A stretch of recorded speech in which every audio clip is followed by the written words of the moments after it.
नमस्कार मित्रों, समाचार दर्पण के आज के विशेष अंश में आप सबका स्वागत है। आज की विशेष बात है कि पिछले हफ्ते अमेरिका के राष्ट्रपति श्री डोनाल्ड ट्रंप ने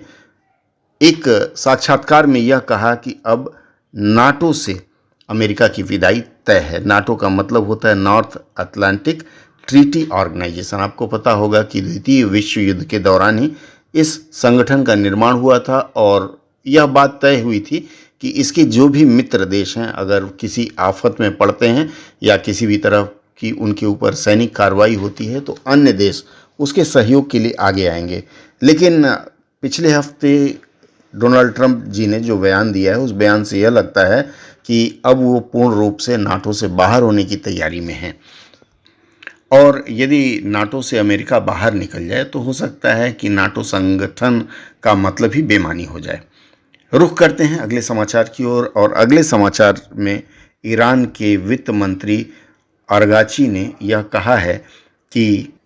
ईरान के दक्षिणी छोर पर लगातार हो रही बमबारी या आक्रमण के कारण वहाँ परमाणु लीक होने की संभावनाएं बढ़ रही हैं और यदि परमाणु लीक होता है तो उनका कहना है कि गल्फ कोऑपरेशन काउंसिल अर्थात GCC के जो लोग हैं उनके जीवन के लिए खतरा हो सकता है और यह खतरा तेहरान में रहने वाले लोगों के लिए हो सकता है, क्योंकि यदि वहाँ से परमाणु विकिरण लीक होता है तो इसका कुप्रभाव आपको पता ही है कि जापान पर कैसा प्रभाव पड़ा था। संभावना है कि उसका कुप्रभाव पड़ सकता है और इससे काफ़ी दिक्कतें आने की संभावना है। हम रुख करते हैं अगले समाचारों की ओर और अगले समाचार में central board of secondary education अर्थात CBSE ने यह घोषणा की है कि अब कक्षा 7 से 3 भाषा पढ़ना बच्चों के लिए अनिवार्य होगा और यह 9वीं और 10वीं तक चलेगा। 10वीं के बोर्ड के परीक्षा में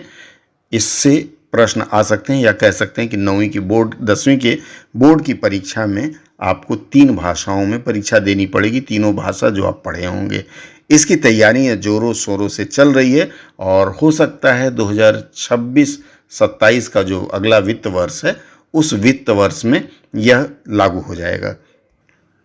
हालांकि CBSE के चेयरमैन श्री राहुल सिंह जी ने यह कहा है कि यह तीसरी भाषा कक्षा 9 में अनिवार्य नहीं रहेगी, लेकिन कक्षा